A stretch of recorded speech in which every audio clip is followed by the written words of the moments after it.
Shrimati Kanimozhi ji.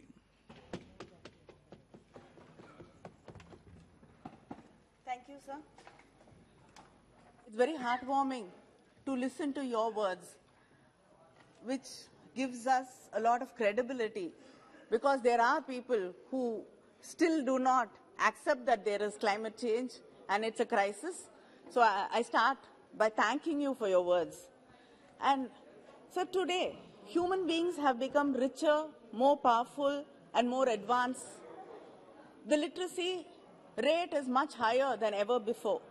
But today's youth have never ever अन्य सदस्य आपस में चर्चा मत कीजिए सदन में, प्लीज बैठिए। this kind of uncertainty, climate anxiety. Their minds are eclipsed with fear. They do not.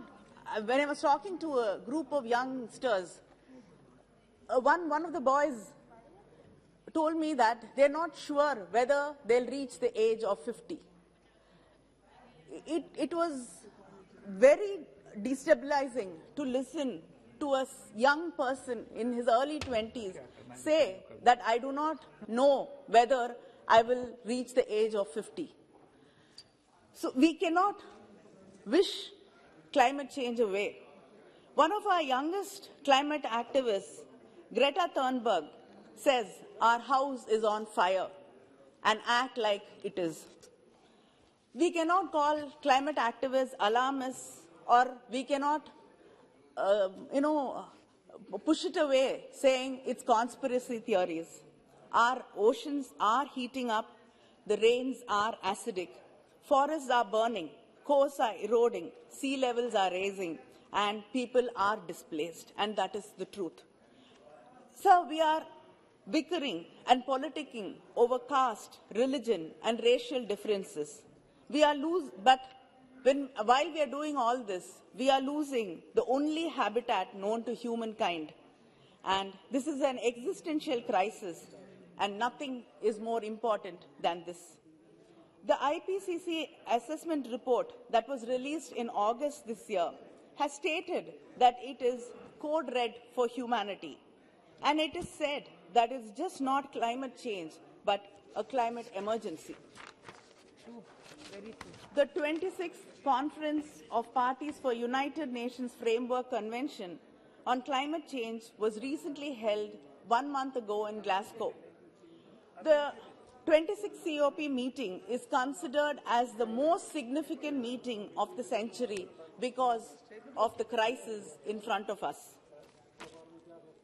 There were around 6 trillion trees on this earth before agricultural revolution, which started around 10,000 years ago. Today, it is less than half of what was there before agricultural revolution started. So losing our forests is not just losing places of calm and comfort.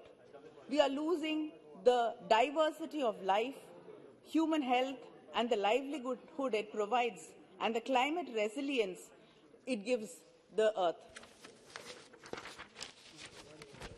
Global warming is simply increasing carbon emissions in the atmosphere more than what can be absorbed by the trees, plants, seas, and natural environments. David Attenborough recently mentioned that it finally comes down to a single number, the concentration of carbon in our atmosphere, and we should all join our hands together to combat it. The IPCC report 2018 also warned us that the global warming will increase during the 21st century unless deep reductions in carbon dioxide and other greenhouse emissions occur in the coming decades.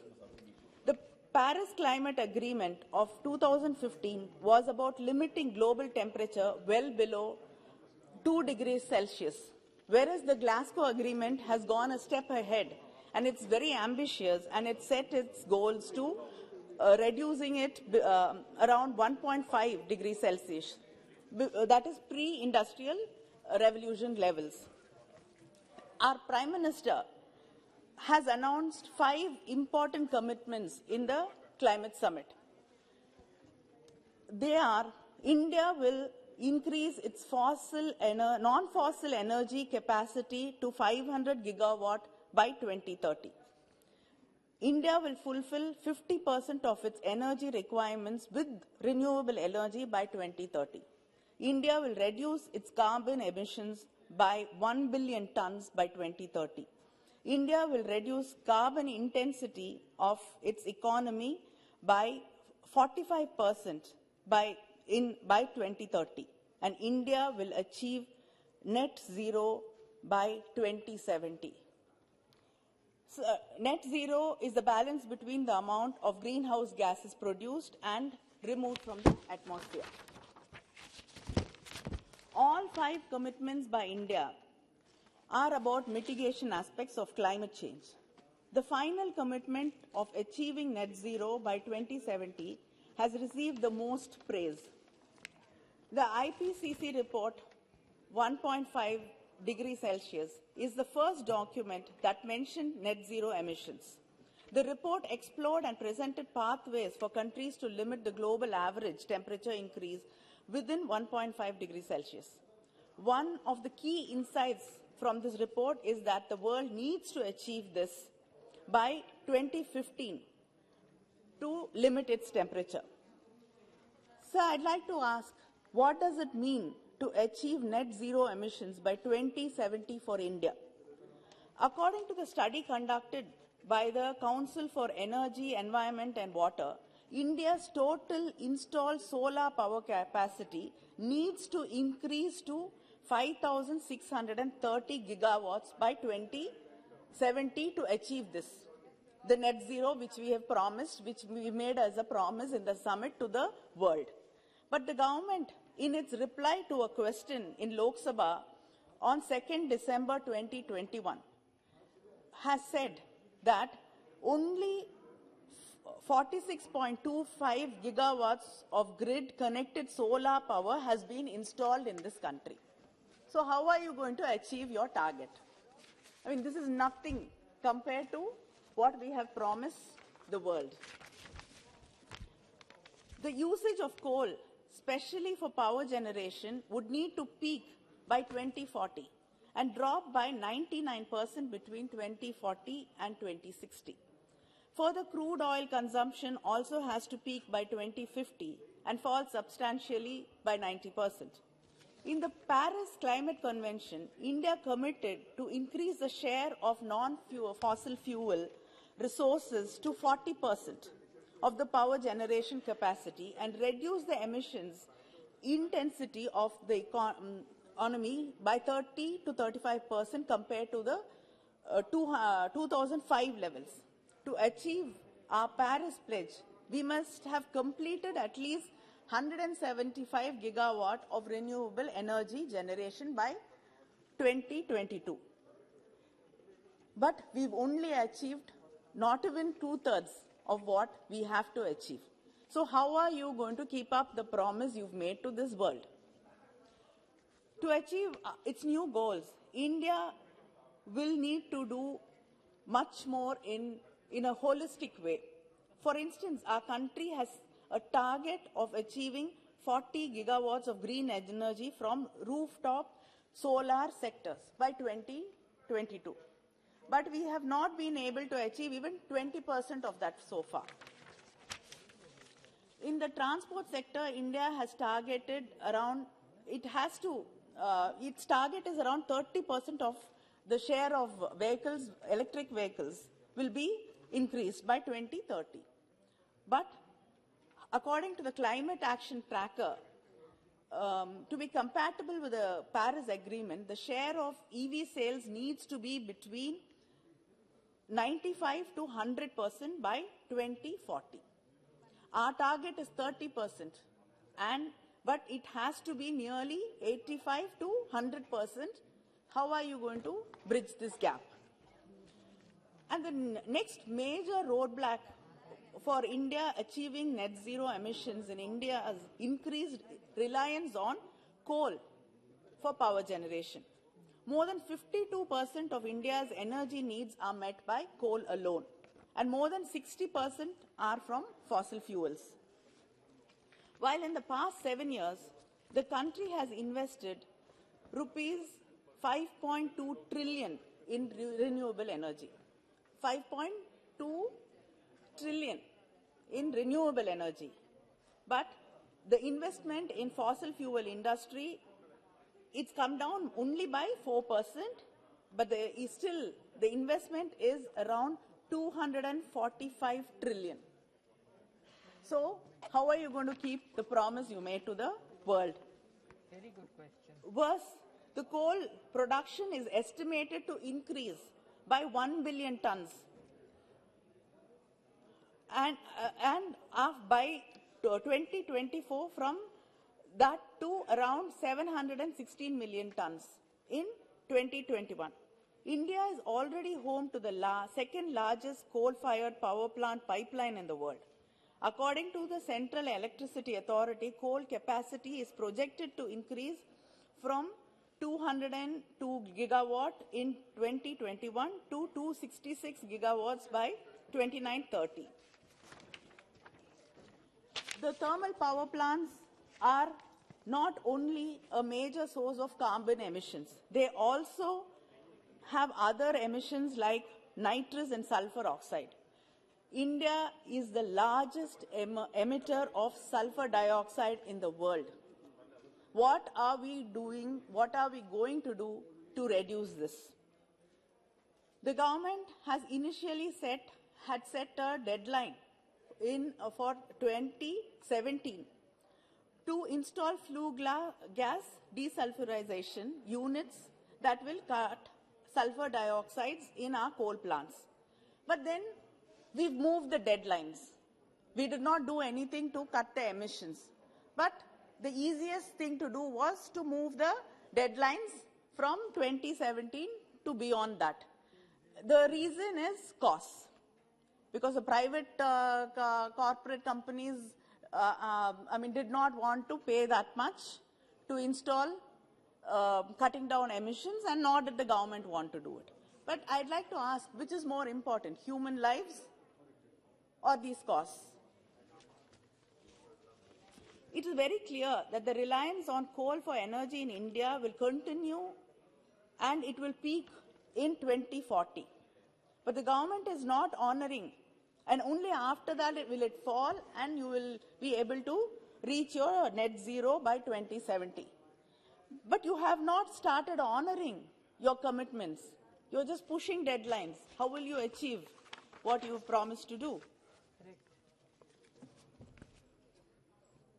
So we can say, and everybody blames the developed nations, and it is true that all of us are paying the price for what the developed nations did. The developed nations have, today India wants to position itself as the voice of the developing nations and the third world countries. It is our duty to make sure they have made a commitment of $100 billion to combat climate change. What have we done to ensure that this commitment made by these nations are fulfilled? And the corporates, today what we eat, how we travel, how we live, everything has an impact on environment. And who makes profits out of it? It's the huge corporate companies. And these corporate companies do not let justice be done to people. Their lobbies will not allow the governments to make policy changes, and they do not allow justice to be done to the people. And we have examples in the Union Carbide plant. What happened 35 years after that? Still people are seeking justice, still people have not got what they have to be given rightly. The compensation has not been given to them, and there's no cleanup. Still, whatever was dumped there is still there, lying around. They haven't cleaned up. Same thing in Kodaikanal in Tamil Nadu.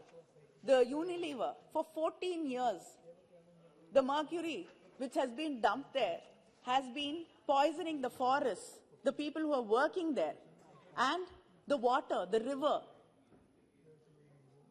Are they held accountable? No, they get away. So without getting justice for the common people, what are we going to do? How are we going to keep our promises to the world?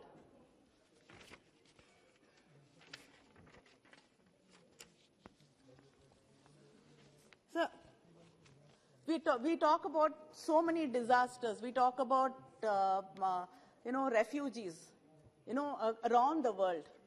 People who are affected because of politics, because of religion, because of race, because of so many reasons. But we forget to talk about climate refugees. And that is going to be the largest number of people in the future. According to statistics, an average of 26 million people around the world have been forcibly displaced by floods, windstorms, earthquakes, and droughts.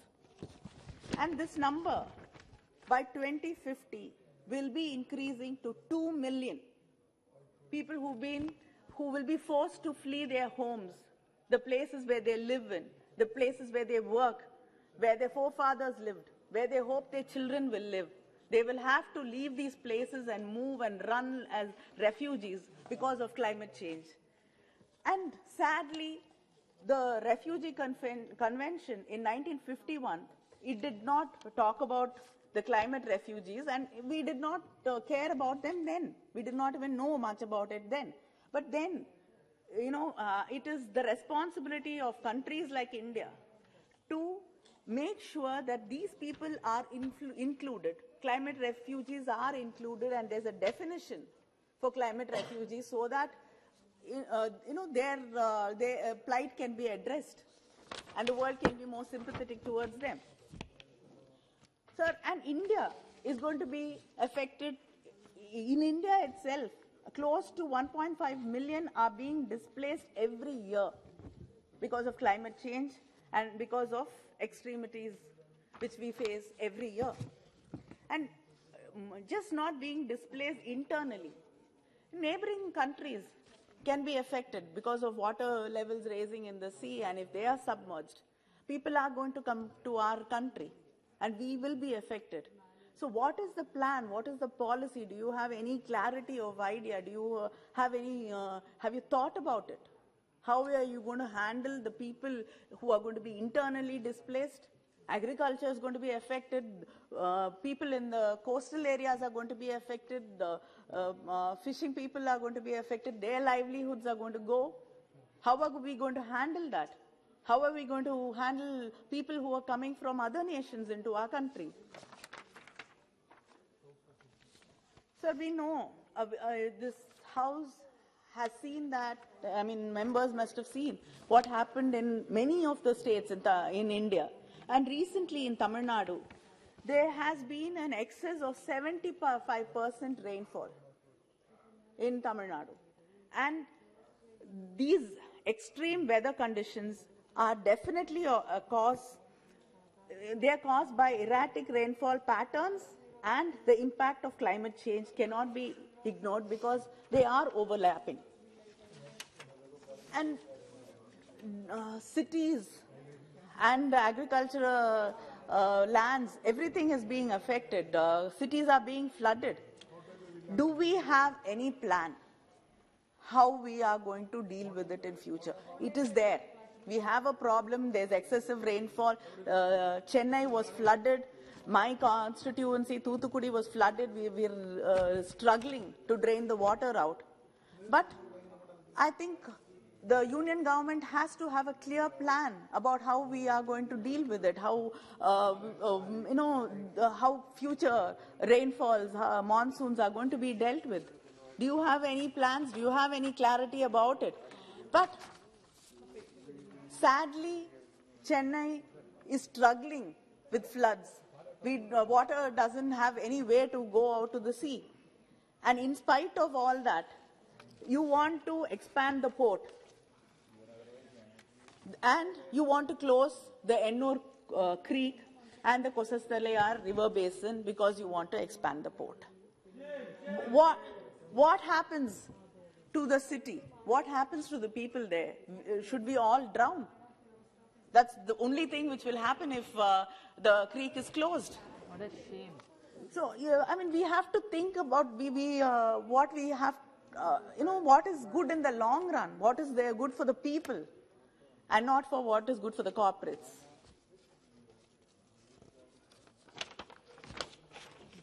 So, the Prime Minister's Council on Climate Change, it was constituted in 2007.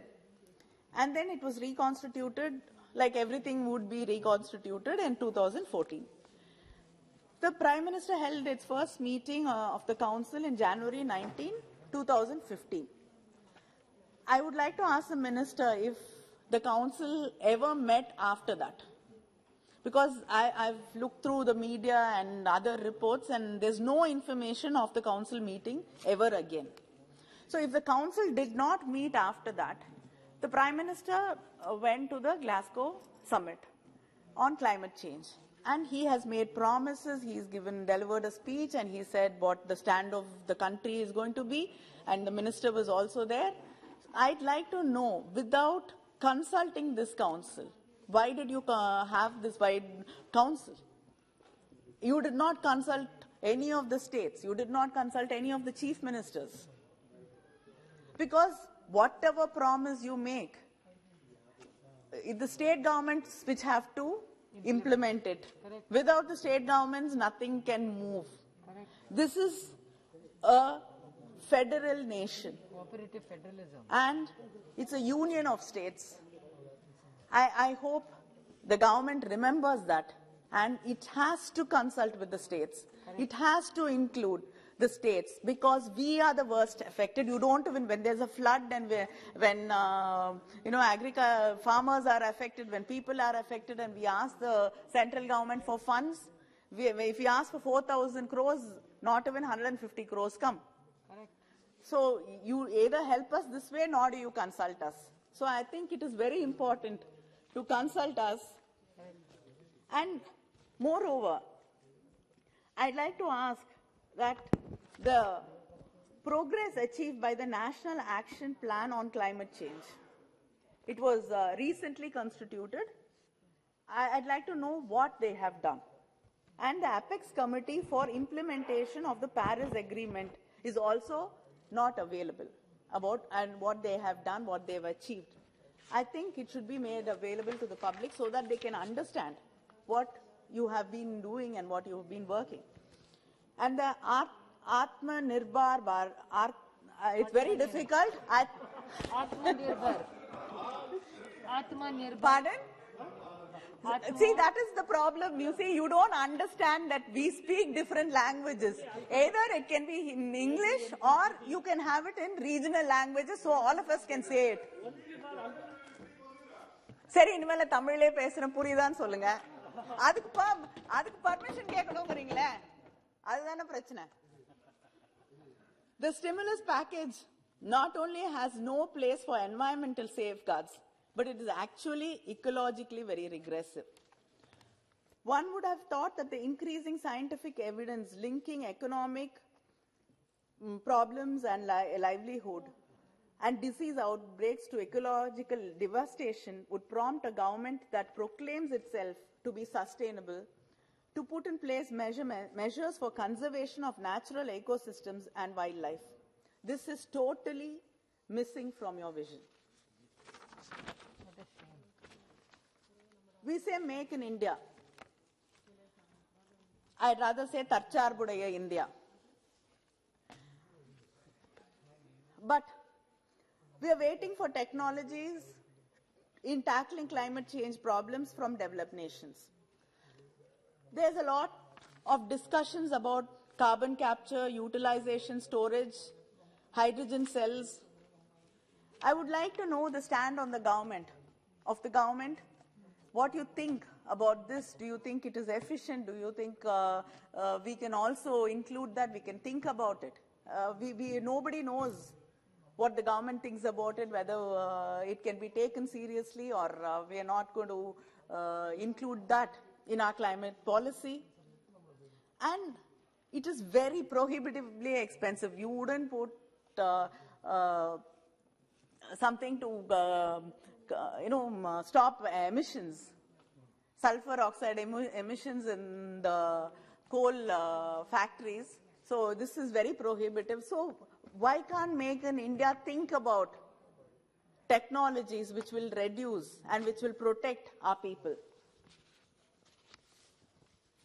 So India has not invested in policies to facilitate our net zero commitments to COP26.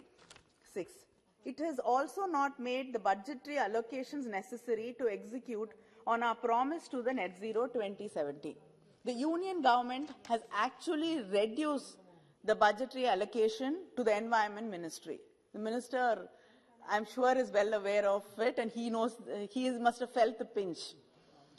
It's been reduced by 230 crores this year compared to the previous year. Our environment minister in Glasgow summit has said that climate finance is not charity. This is an obligation, responsibility, duty, and above. I hope he reminds the government and the finance ministry about this, that it is not charity, and this is a very, very important department, and they have to allocate enough funds to protect our people and the country. The economic development and environmental conservation does not have to be on opposite sides. There are many models in front of us which can ensure both development and conservation, but we have to listen. And we should believe in consultation. We should consult with experts, scientists, people who've been working in the grassroots level. And I think climate literacy is very important, not just students. I think for politicians, for public representatives, for officers, whoever is involved in policy making and will be policy makers of the future have to have climate literacy and understand that it is very important to protect this world. And the government needs to formulate a policy on climate change mitigation and adaptation with adequate investments on research and development. It is imperative that the central government holds consultations with all state governments, environmentalists, activists, and people who've been working towards, combating climate change. I would like to conclude by quoting J. Inslee, the 23rd governor of Washington. We are the first generation to feel the sting of climate change, and we are the last generation that can do something about it. Absolutely. So let us do something about it together. I mean, we are not here to say you are in the treasury, we are in the opposition, and nobody can be above blame. We accept that. So I think we have to come together to protect and to do something about climate change, and that is the only true gift we can give the next generation. Absolutely. Thank you. Very good. Thank you very much. Now, Dr. Sanjay.